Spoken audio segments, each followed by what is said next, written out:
situation in the Soviet Union was changing fast. Perestroika and glasnost may be my ticket. I was intent on doing whatever it took to achieve my dream. She said, "What makes you think they'll let you in?" Anyway, I'm not going back. I'm done with cycling. The Iron Curtain, the Soviet Union, Nikita Khrushchev, we all felt the evil until that wall came down in the fall of 1989. To ignore the facts of history and the aggressive impulses of an evil empire. Having all my requests to cycle the USSR greeted with "Niet," I had given up on the idea of riding there until we encountered a USSR-USA peace walk in Philadelphia on the U.S. leg of our trip in 1988. Re-inspired, I took another run at the Soviet state-owned travel company Intourist. This time when they said "Niet," I objected. More letters and calls, even attempts to contact President Gorbachev. Then out of the blue, a call. "This is Mikhail. I can help with your trip possible. You will send $9,900 will include all costs while in Soviet Union." I trustingly did it. Mikhail went to work on the plan and we started packing.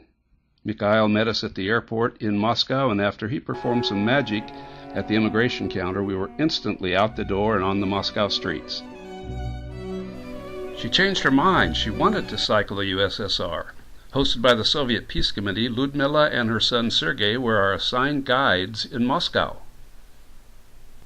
We began to feel that these were just ordinary people living ordinary lives. Alisa? Alisa. And where do you live? What town? Kursk, USSR. At first we thought they were shooting a Russian film in Red Square. Victoria recognized Larry Hagman and said, "Hey, those guys are from the TV show Dallas."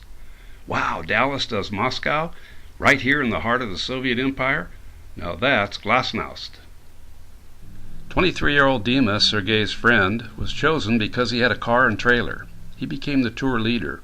His wife Sabina helped with arrangements.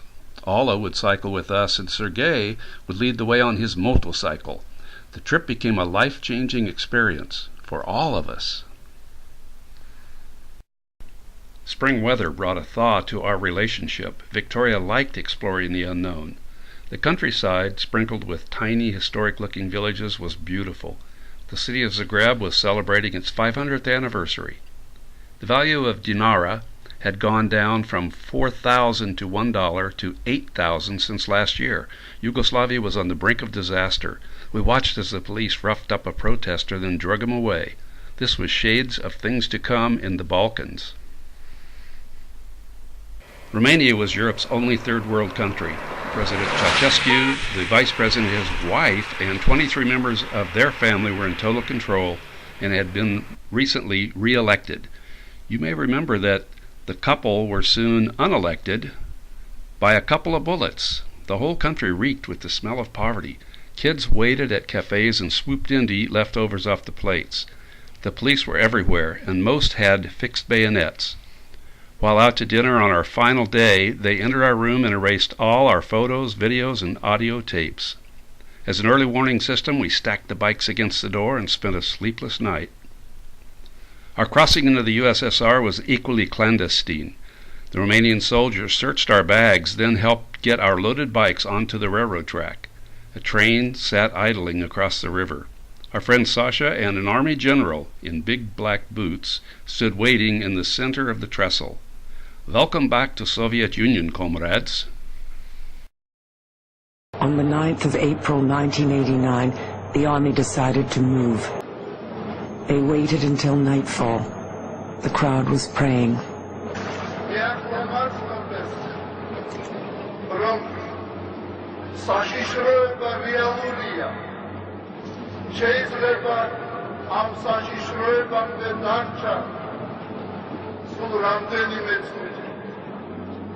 The army charged with billy clubs, tear gas, and spades.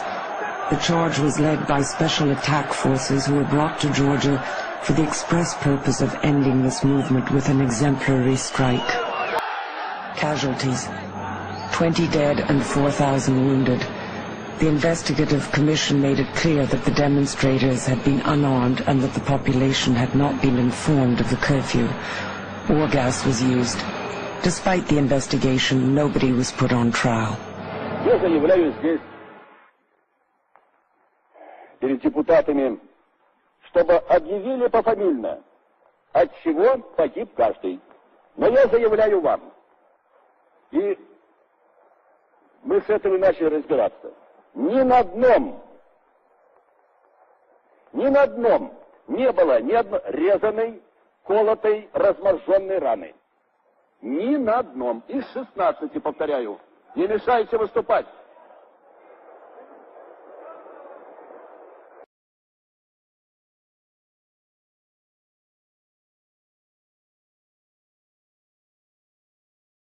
As we entered Georgia on May 12th, we began to see dissidents at peaceful sit-ins and others marching in defiance. This was a sign of Glasnost, openness and transparency.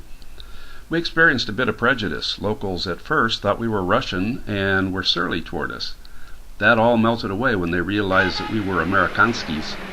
We cycled into Tbilisi on May 19th, the 40th day after the massacre. We were in the midst of a day of mourning.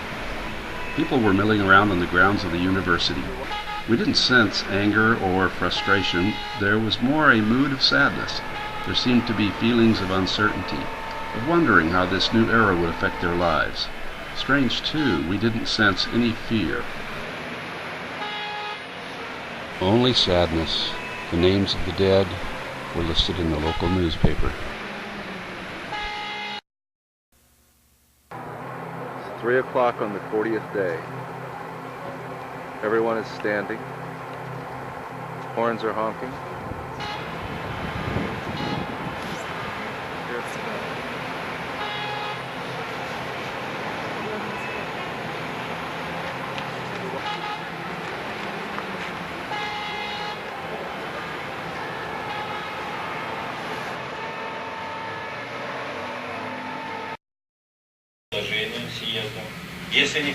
This historic moment, May 25, 1989, is etched into my memory by the image of Gorbachev addressing the newly elected members of the People's Congress.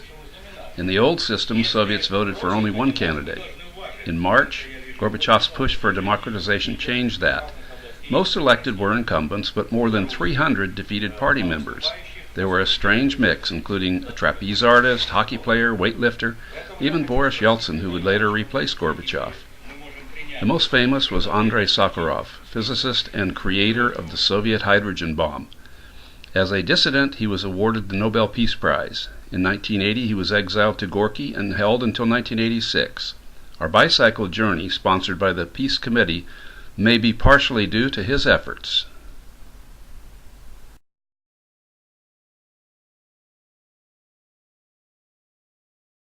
More history. June 19, 1989, Samarkand, Uzbekistan. We saw the limos and buses pull in and a soldier jump out and hurry across the courtyard. When we said hello, he asked, "Are you guys Americans?" We told him about the things we'd experienced. We did go through a closed city called Nikolaev by Odessa. And we weren't supposed to be there. They just granted us transit authority to ride the bikes right through, don't stop, don't look, don't take pictures, and there were tanks coming down the roads. So it was incredible to see that kind of stuff is still done. He said, "You've got to meet the Admiral." What could be bigger than seeing the results of the first free election in the USSR? How about being part of the first visit to the USSR by America's chairman of the Joint Chiefs of Staff, Admiral Crowe? It was our good fortune to have met his group as they toured the ancient teaching Registan in Samarkand. He was really intrigued by our stories of the journey. His staff took pictures of us with him. He introduced us to his wife, then to the chief of Soviet staff, General Moiseyev. With those handshakes, we became a part of history. Somehow, Dima's grandfather owned a car, quite rare in the Soviet Union. During our trip, he and Sergei fashioned a foil atop the car. I asked him why it said, "Follow us, you'll be happy," on the back. He laughed and said, "His double meaning, follow US, you'll be happy." You must know your own way through Bukhara. Because it's the third time I'm going round to the end of the city. Conditions were primitive. We often stayed in what they called workers' sanatoria hotels and Communist Party leaders' motels. Have hot water. Oh, hot water? Yes. Shower, bath? Yes, bathroom. Much of the time the water was only turned on for 1 hour at night. Every pipe leaked. In Tbilisi, I leaned on the bathroom sink and it fell off the wall. Food was difficult to find and was often not very good. In Moscow, Mikhail had asked if we had any special diet needs. When Victoria told him we didn't eat red meat, he cackled and said, "It's good, in Soviet Union we have not meat." They cautioned us against drinking the water from faucets. We were able to get bottled water, but often it was fizzy water that left a dry taste in our mouth. One day Dima and Sergei apologized. "We are very sorry, Mr. Patson. We didn't know our country was so poor." Moscow, where they lived, had a reasonable supply of things and a pretty good lifestyle. Other large cities seemed to also be modern, at least to a 1950s level in the U.S., but in the countryside it was a different story.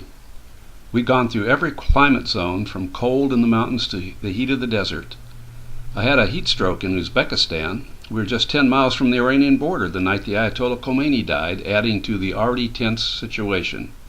Road conditions were bad, especially in the deserts. At times the heat melted the asphalt, causing our tires to sink in, making it tough to pedal. Dirt stretches were common, and we ate a lot of dust. My dream to convince her to stay was fading. She was really burned out and tired of the hardships. She was talking about leaving daily. In our 11 years, we'd only been apart a day or two. Now we'd be half a world apart. And I was jealous. She was joining an upscale bicycle touring company in Italy. The owner was closer to her age, handsome, divorced, and successful. Traits she was now missing in me. Her plans definitely didn't include me. I was beginning to panic. I felt sure that I could convince her to stay with me. The moment I dreaded for 3 months had arrived. Last day in the USSR. I wanted her in my dream. She said it had become her nightmare. She didn't want to go to Pakistan or China, especially after the Tiananmen Square incident. She thought I had a death wish. Were we witnessing the beginning of the end of the Soviet Union and our marriage? She boarded a Russian plane and flew away to the west. I moved on to the east, alone, into the unknown.